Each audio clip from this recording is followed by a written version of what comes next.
ban justice la ñu war a am pour la démocratie pour démocratie bi dox ban justice la ñu war a am. mais d'abord xam nga bon fii nag boo waxee justice les gens y pensent tout de suite tribunal quoi. Mais la justice c'est bi nga xam ni moom moo ñu concerné ñun ñëpp c'est la justice sociale. La justice sociale nag moo tax un état di exister une république di am parce que la justice sociale moom mooy li nga xam ni moom mooy définir les pouvoirs bu président de la république donc bu exécutif ak ay premier ministre am ay gouvernement am bu parlement bi ak bu justice bi pouvoir judiciaire boobu noonu parce que justice sociale moom mooy li nga xam ni moom mooy le fondement de la démocratie te la démocratie du affaire u élection affaire u distribution la des outils de vie comme éducation le droit à l'éducation à la santé à la sécurité ak yooyu yëpp quoi c'est-à-dire loolu nag moom mooy effectivement c'est-à-dire socle bu principal bi moom mooy la justice sociale boobu nag boo koy teg ci ngay indee outils yi nga xam ni effectivement moom moo lay permettre nga asseoir ko di distribuer normalement li nga xam ni lépp loo xam ni ay droit la yi citoyens yi war a am ak seeni ay devoir mais démocratie xam nga dafa ànd ak justice bu équitable waaw est-ce que justice bi mën équitable justice bi dañuy wax ni rek pour ñu am doole la wala ñiy gouverner en général. waaw kooku moom mooy le pouvoir judiciaire nag booba gis nga Sénégal c'est un pays boo xam ne il faut que nit ñi ñuy revisiter histoire u Sénégal loolu c'est tellement important et puis sax c'est une léegi fi mu nekk ni exigence la pour que dëkk bi ñu avancer il faut ñu wax ñi fi nekk histoire u Sénégal boo jëlee histoire justice bu Sénégal c'est-à-dire que da ngay xool ne dañ ñëw indépendance rek on a eu de grands juges de très grands juges comme le juge Foster gis nga xam ni Isaac Foster nga xam ni fan la mujj 17 ans la def à la cour internationale de la Haye ca année yooyu ay années 64 la dem foofu xaw ma yu demee noonu la maman nu mu tuddati mère Suzanne Camara qui est la première femme magistrate au Sénégal. Après ñeneen ñi di ñëw ay Kéba Mbaye ay Youssoufa Ndiaye ay Ibou Diaité bi mujjee nekk conseil constitutionnel bi su Wade ak affaire yooyu tu vois donc de grandes figures ak par exemple de procureur Dior Fall Sow qui est la première femme procureure au Sénégal nga xam ni journaux yi dañ ko doon tudd chaque fois prisonnier bu ku ñu jàpp ku ñu ne Dior Fall moo la je crois que sœuru Ibou Fall la sax ah oui. Oui, si je ne me trompe. Sœur Ibou Fall la. Ok. Sœur Ibou donc une femme de rigueur ñu gis ne te surtout temps yooyu ñu ngi doon le droit des femmes c'était quelque chose de compliqué bokkuloon comme li nga xam ne jigéen ñi ñu ngi sax dugg quartier ak affaire yooyu noonu donc justice dafa mës a am de grands hommes. Et que justice aussi dès que indépendance bi am rek dafa ñëw tomber ci crise institutionnelle Mamadou Dia ak Senghor. Bon on dit Mamadou Dia mais en réalité duñu dañuy fàtte nag ne que ci biir Mamadou Dia boobu y avait Mamadou Dia y avait Valdiodio y avait Joseph Mbaye et Ibrahima Sarr ay ñeent lañu woon ak kii ñoo xam ne ñoom ñoo ànd dem ci kaso mais les gens les oublient souvent y avait Ousmane Camara à cette époque moom moo nekkoon ci kii ba foofu noonu y avait de grands avocats aussi vertueux tu vois Lamine Gueye qui est le premier avocat au Sénégal ak Abdoulaye Wade qui a été dans le procès de foofu ak ñeneen ay père nu mu tuddati Fadilou Diop nga xam ni tout le système judiciaire était fait autour de valeurs mais loolu c'est ça l'histoire de notre justice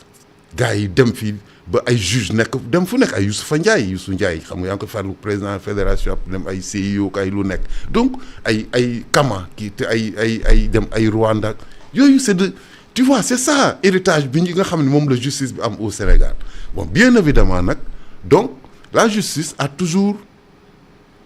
dafa mës a fekkee les combats politiques et que à chaque fois bu fekkee ne affaire bi dem na ba nga xam ne mu ngi bëgg a jaxasoo justice bi taxaw tu as vu bi ñuy rey maître Sey qui était avocat il était au conseil constitutionnel mais mais il était avocat tu as vu le juge qui nekkoon foofu noonu Kéba Mbaye la Ibou Diaité romb et foofu c'était une crise majeure la justice taxaw maintenant la justice nag c'est le pilier fondamental bu lépp c'est-à-dire bu lépp màbbee justice bi taxaw dañuy dem parce que simplement tey gis nga tey le président de la République le chef de l'exécutif en personne mënalul dara un magistrat te pourtant un magistrat bu jógee bëgg a faagaagal président de la République day am résultat même bu ko mënul tëj bu ko mënul kii ak yooyu le simple fait mu ne dañuy convoquer waa ji parce que def na fi wax na fi lii wala def na fi lii ainsi de suite day indi coow loo xam ni dañuy xam ni justice dafa am doole. Maintenant nag ce qu'il ne faudrait pas fi ñu toll nii et puis ñëpp di ko gis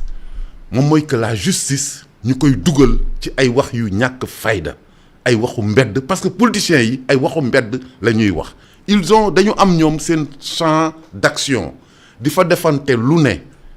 dañ leen bàyyi ak ñoom parce que ñoom loolu la ñuy xam dañuy ànd ci suba gi midi ñu xuloo ngoon ñu àndaat doo ko fekkee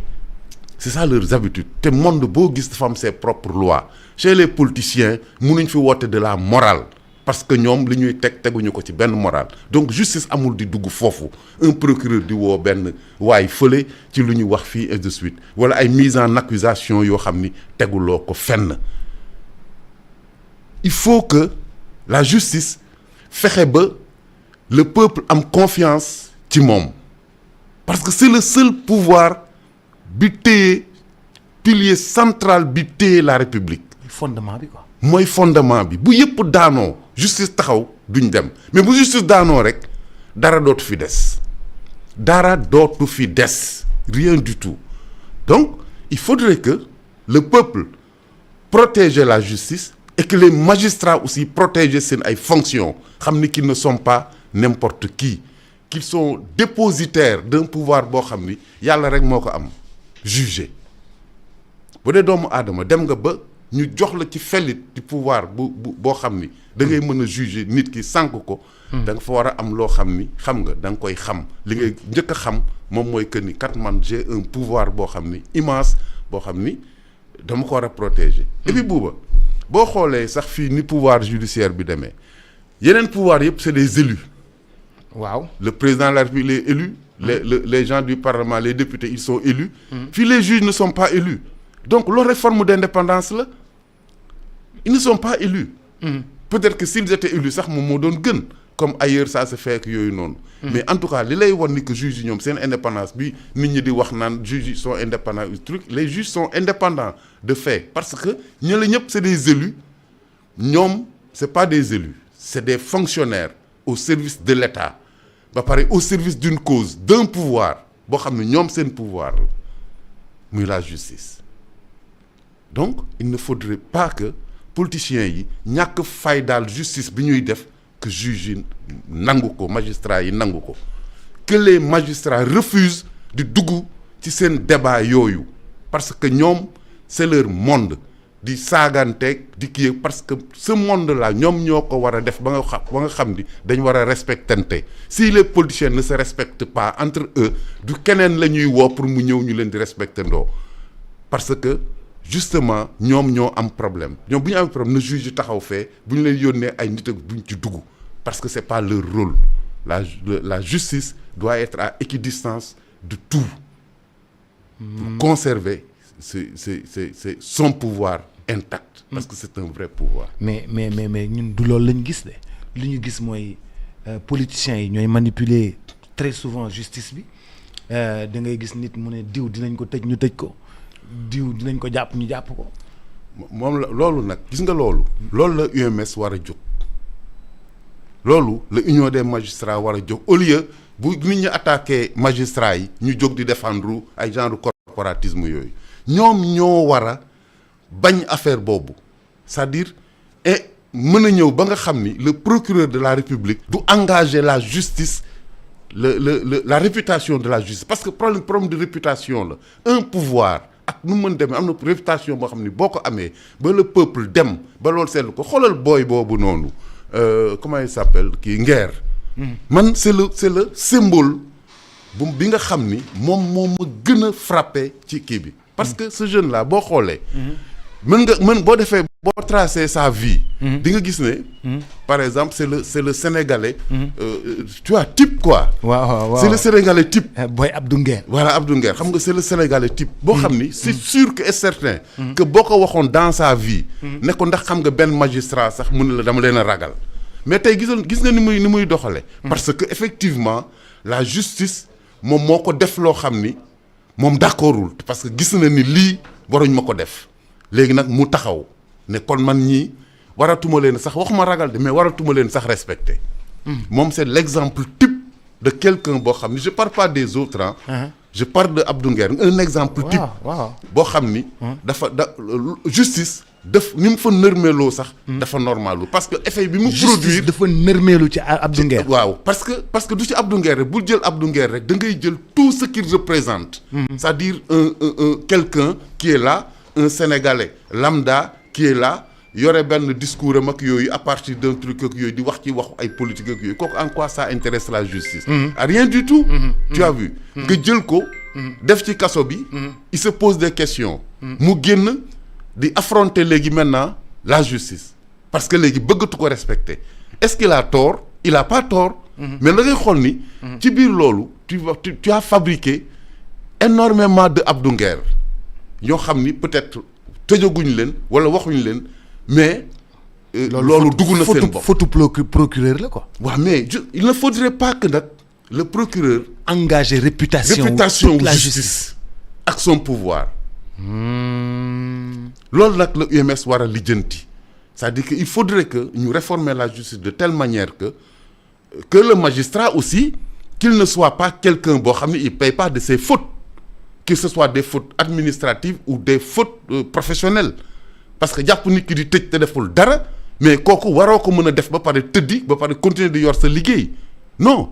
loolu moom mooy wax bi nag parce que il faudrait quand même que les magistrats. Badara Gadiaga a vécu la même chose. mais waaw non je parle juste de l'exemple quoi. de l'exemple mënu ma fi nekk di tudd ku nekk ak affaire yooyu. man pratique bi laay wax quoi. et man li tax kaawu Nguer gën ma intéressé c'est-à-dire comme moom sax da koy wax ne le petit tailleur.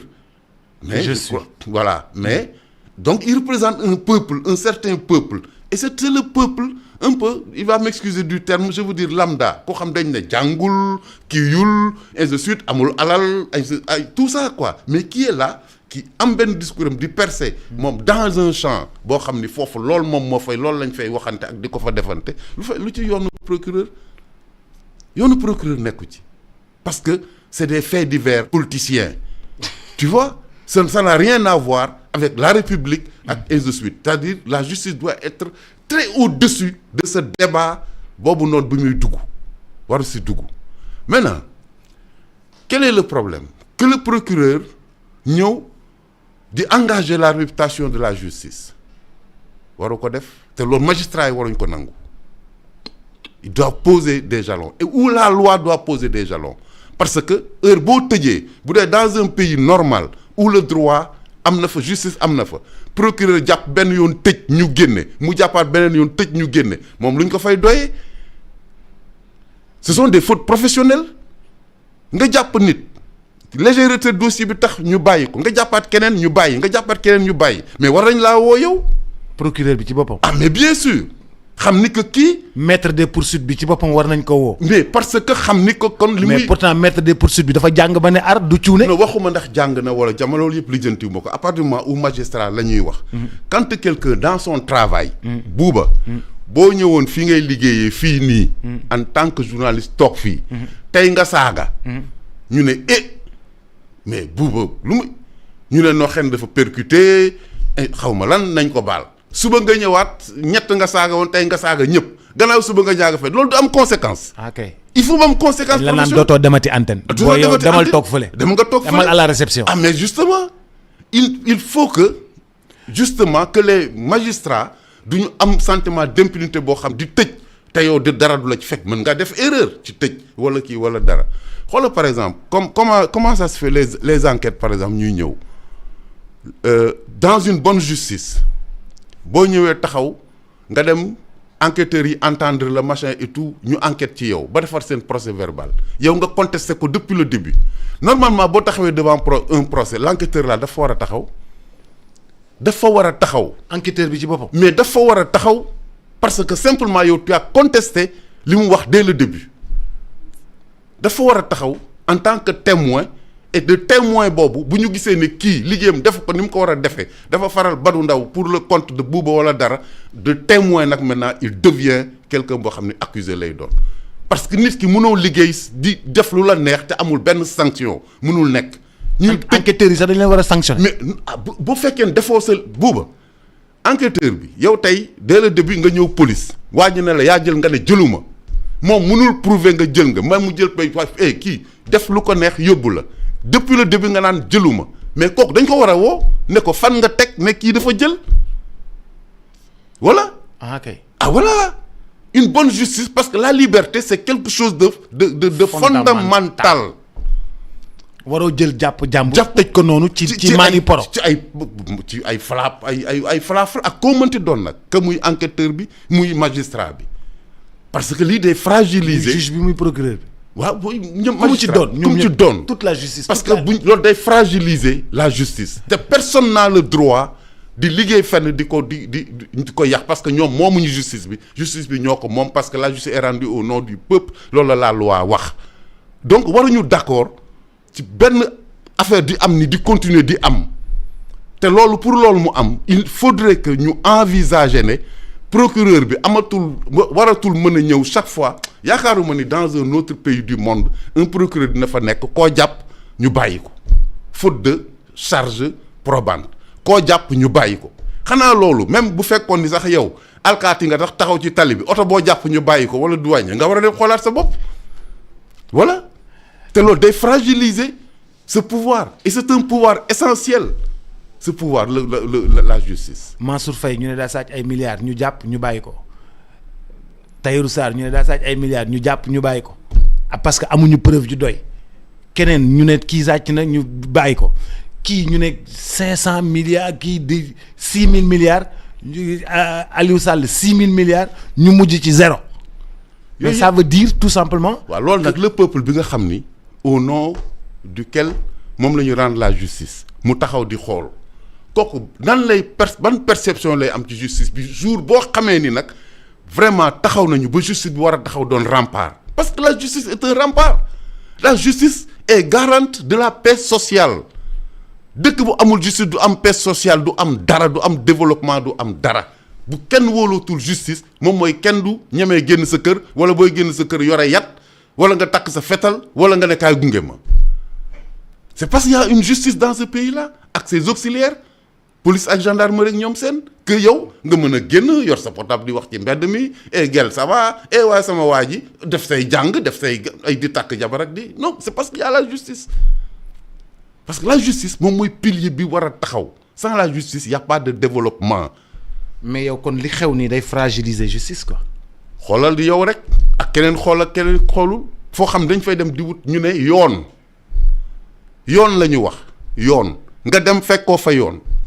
benn yoon ñaari yoon ñetti yoon ñeenti yoon mais c'est grave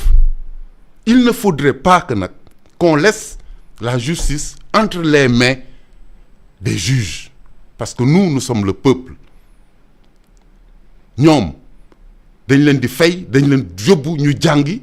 génn doon ay juge ay magistrat fekk ko fi nag ñoom créé wuñu la justice bi am au Sénégal dañ ko fay fekk muy liggéey boo xam ne dañ leen ko ñëw teg leen ko seen loxo ñu war ko continuer donc la probité de la justice la réputation de la justice ñoom lañ ko jox donc nag pour quelque raison que ce soit ak nu mu mënti doone amuñu droit ñoom fragiliser la justice parce que booba bu demee ba Sénégalais respecté tuñ justice du yem ci ñoom rek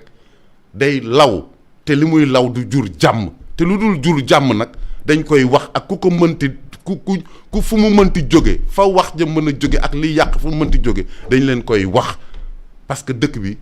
ñun ñëpp a ko bokk te loolu moom mooy dëgg mais grand Badou booy xool justice bi kon bu doxul développement kon mënta am mënul balaa lay dara mënul am buuba dara mënul am justice tey bu doxul les gens vont se faire justice l'investisseur qui arrive ici au Sénégal ñëw indi 1 milliard am dugal ko fi ñu truandé ko xam nga. mu dem ci juge bi ñu ne ko yow allez dégage waaye te un truc wala affaire yi il perd une truc parce que justice amu fa. il voit que lii ak neneen lay demee wala dootu fi ñëwati. dana wër adduna bi neneen bu leen fa demati. investisseur li muy njëkk a xool dans un pays moom mooy lan la tribunaux yi di wax ak kii gis nga moo tax c'est une très mauvaise publicité li ñuy def nii que chaque jour journaux yi woy Bouba ay convoqué Bouba ay lii il a pris 30 milliards il a pris 300 milliards pris 500 milliards xam nga lan la ñuy posé wu nit normal xam nga lu muy posé wu comment un système dans un système une république comme le Sénégal qui a ces institutions là mu possible que nit di jël money bi waxuma ñu la yóbbu police de ak tribunal de mais nan la possible que dans un pays normal. trésor public di jox nit xaalis fekk xaalis bi normalul nan la mën a possible kon moo lay won ni kon politiciens yi ñoom sax la justice bi war a jóg ci ñoom parce que ñoom ñooy donc problème bi parce que bu fekkee ni à chaque fois que benn régime jóge fi ñu ne reddition des comptes que lu mu waxoon moom kii Macky Sall bi ay Wade audit la waxoon. ne dañuy audit. gars yi commencé ñu takk ay ndomba set bopp Wade dem kenn ki ñëw traque des biens mal acquis. kii ñëw ñu ne reddition des comptes. cela veut dire quoi cela veut dire que les politiciens sénégalais xam nga ñoom ñooy gars yu dëng yi parce que fu ñuy waxee waxu milliards di ko laajte ñoom lañ koy laaj xam nga yow laajuñ la laajuma man. man kenn laajuma. yow kenn laaju la. voilà ñoom toujours politiciens yi lañ koy laaj politiciens yi la ñuy laaj kon politiciens ñooy bandi yi ñooy truands yi. ci li ñu wone. ñooy bandi yi ñooy truands yi. ci li ñu wone ak en tout cas ñuy yóbbu police parce que régime bu ñëw ne audit ñu jàpp benn ñaar ñetti ñeent yóbbu procès. mais bu ñu yóbboo procès mënuñu koo prouver. waaw moom laa lay en tout cas xam nga prouver nañ ko. non mais xam nga dañuy jàpp ba pare bàyyi. waaw mais attends Bouba prouver nañ ko wala prouver wuñu ko. heure bu wax ji amee laa wax ma bu jëf ji amee heure bu wax ji amee ci ñoom la amee mais loolu rek déjà ça nuit à la réputation du Sénégal que chaque jour ay nit toog fële di xool Sénégal c'est un pays de mafieux benn waay jël na 300 milliards kii jël na 200 milliards kii Sénégalais bi toog fi sax war na réfléchir ci loolu nan la possible qu'au Sénégal avec toutes les institutions yi fi nekk trésor nekk fi cour des comptes nekk fi contrôle interne yi nekk fi yooyu yëpp nekk fi nga ñëw ne nit ki war na fee mën a jël 300 milliards wala 30 milliards wala 20 milliards ñu ne déet nga ne fukk lañu ñu ne déet ñu ne kulunaa yi la et de suite loolu ce débat là mooy wane ni que cette république là est tenue en otage et que coow li fa muy amee ci politiciens yi kese la ñoom ñooy wax mais justice nag moment boobu bu taxawee ñu ñëw indil la ne la Bouba mii de dafa jël la justice a des outils d'investigation la justice à la police à la gendarmerie xam nga à ses auxiliaires à des experts ak yëpp balaa ñu laa jàpp yow na justice xool ndax effectivement li ñuy waxal Bouba mi am na et puis kan moo ko wax est-ce que Bouba dañ ko citer ci cour des comptes est-ce que Bouba dañ ko citer dans un marché boo xam ne kii na wala lii wala dara est-ce que exécution marché boobu les corps de contrôle yi nekk dans l'administration parce que les règles de comptabilité publique sont tellement bien faites encadrées que nga jël fa dërëm neew ma mënul nekk de mais boo ko fay jël kuñ fay tëj rek war nañ tëj toute une chaîne buñ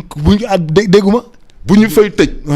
chaîne bi yëpp la ñu war a tëj non parce que administration amul coffre boo xam ne da nga koy ñëw buddeeku dem ay ordonnance la ay bind ay kii fii ñuy décaisser di décaisser kii joxe ordre kii nangu ordre bi kii vérifier nee na indil ma justif bi mais justement kii jël justif bi mais oui jox kii c'est verrouillé kii jël justif bi jox kii ba ca daf ba ba ci daaf ba oui ba ci trésorier ba ca trésorier ba tout c'est verrouillé amul benn gaan bu ñu jox rek ne ko tegal ko fii sa kees nga teg ko fii après heure bu nga tibb dem non kees gaa nga fële ñuy di wër ba yegg si même bu fekkee ne sa bureau bi la nekk li ko fiy dugal génnewu ko fi donc que ñu toog tey mu mën a ñu ñëw ay des régimes ñëw politiquement di defar des milliardaires yoo xam ne kenn xamul nuñ koy amee tu as vu loolu donc ce sont les Sénégalais qui doivent se poser des questions te génn ci parloo bi xool ni que la bonne gouvernance mu ngi commencer ci que nga bokk ak Boubacar koñ Boubacar xëyul gontu lu dul topp benn politicien wala muy politique di wax du jour au lendemain Boubacar am oto bi fi gën a rafet am kër gi fi gën a rafet te xamoo lu muy liggéey. yow ngay liggéey depuis 20 ans amoo oto bi. mais justement Boubacar di politique ñëw teg oto. tout de suite oto 300 millions. mais justement changer kër te Boubacar xamoo lu muy liggéey boo waxee ñu ne politicien bi la loolu kay moom kon politique bi problème la de. mais loolu nag moom mooy justice sociale bu juge amee lu ñuy lijjanti nañu lijjanti loolu nañu lijjanti niveau de vie yi nañu lijjanti li ba pare nag ñoom xam nga ñu xam ni les juges ce sont les gardiens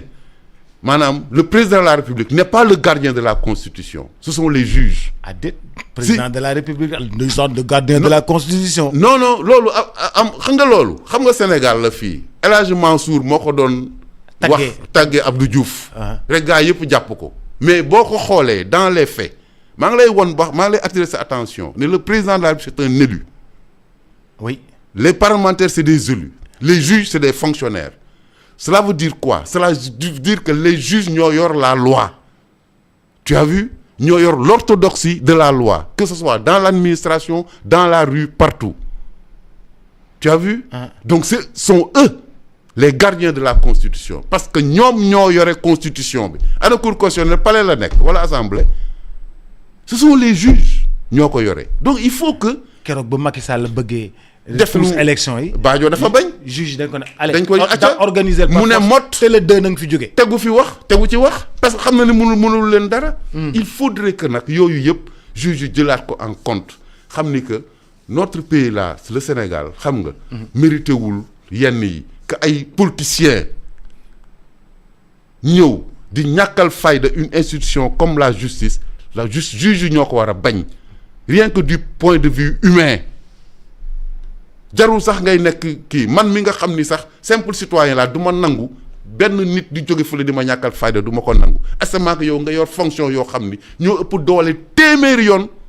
ñi lay waxal tey jii nii un juge bu jógoon tey n'importe quel ministre rek indil ko nee naa la même président de la République bu juge yi jógoon tey ba koo indil problème xëy na le président de la République du Sénégal il est hyper protégé mais bu juge yi jógoon rek mettre ko en accusation ci benn affaire rek mu am problème parce que du am fu mu ko waxee ji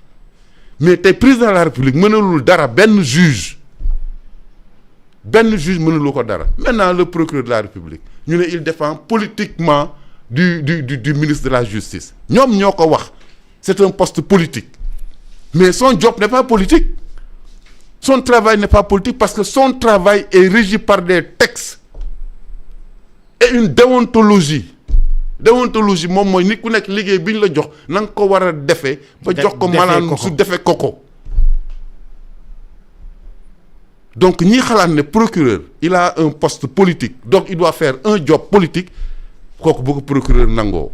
dina ma jaaxal en tout cas Ousmane Diagne bi fi nekk il a donné l'exemple bi gars yi demee ba commence di politiser dossier di ñuy toog di woote ay mu toog mu ne la justice ne marche pas comme ça ca booba ñuy woo ay nit police di jàpp di indi di mettre en truc mu te moom le procureur il est le directeur de la police judiciaire mun leen yee lii lan la ñu ne noo buuba lañ jàpp parce que ku leen jàppaloo buuba relâché la doo bàyyi exemple yi ngay jël ci buuba déet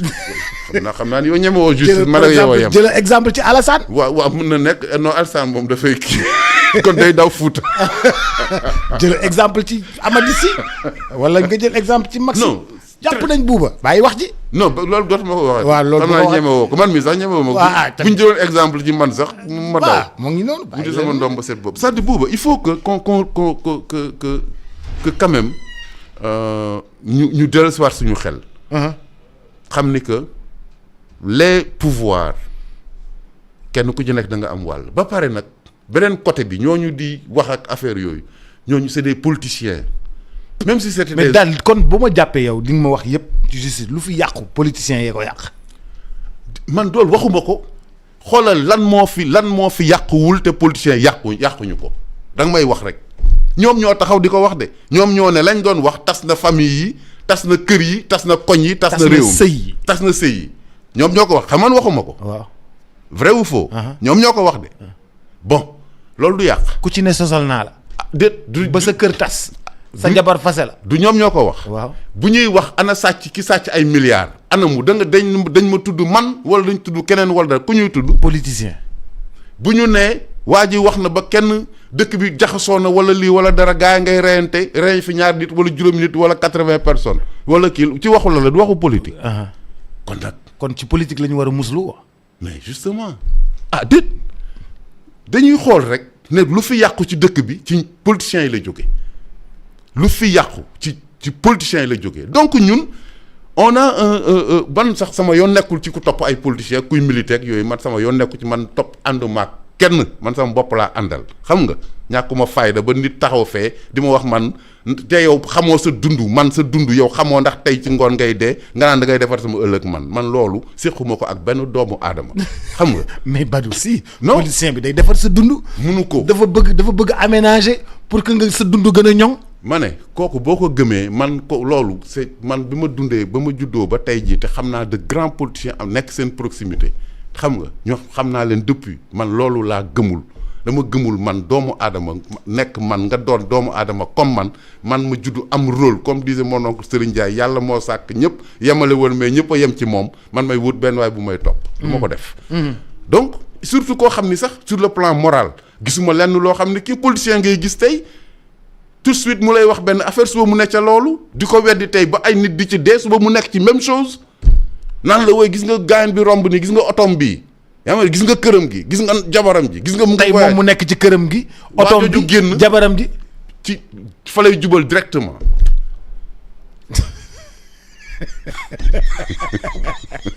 yow mi doon xeex nag. gars yi ak seen oto yi di romb. ak seen jabar yi di romb. ak seen moni yi di romb ak seen kër yi rafet yi di romb. yow moom yow nga toog foofu ba tey. yow wut leneen loo wax di xaar keneen ku ñëwati. keneen ku ñëwaat nga ànd ak il faut qu'on demande qu'on soit exigeant envers notre classe politicienne là ñu teg leen ba ñu xam ni ñun ñoom waruñ ñoo yàpp ñu encadrer. mais yàpp nañ ñu de yàpp rek lañ ñu def mais yow bañ a yàpp et c'est des chefs de gang fii parti politique ay chefs de gang lañ guerre de territoire le lion de xawma kan la tigresse de xawma lan bu ñuy génn yore ay garde du corps comme ay kii quoi mafiosi même chose boo gisee gang yi comme ay gangu italien ak yooyu gars yi génn seen garde du corps yi génn seen oto yi ñu même chose guerre de territoire mairie bi mooy territoire bi boo fa kii ñu reyante génne gang yi affaire yooyu ñu def la maire nga dem toog yooyu dañuy def comme ay gang les partis politiques au Sénégal sont devenus des gangs loolu nag juste bi waxu ci di inculper les chefs de parti di leen laaj yéen foo leen jëlee seen oto bii seen di noo leen di dunde yow nga ñëw di dugg ci ay débat wu ay Abdou Nguer ak ay xawma kan ah Bachir Fofana bu naan xaw ma ne booy boobu sax maa ko tëjal sama bopp moom ah. booy boobu. maa koy tëjal sama bopp. Bachir Fofana yaa koy tëjal sa bopp. maa koy tëjal sama bopp. demain dañuy yeggaliwaat ci justice. incha allah demain ñu yeggaliwaat incha allah merci beaucoup grand Badou. demain incha allah sama benn xarit Badiane nee na nga bàyyi jël exemple ci buuba. nee ko bàyyi naa ko. nee na suñu buuba national la. jàpp nañ buuba bu ko waxati. dootuma ko waxati. merci à tous.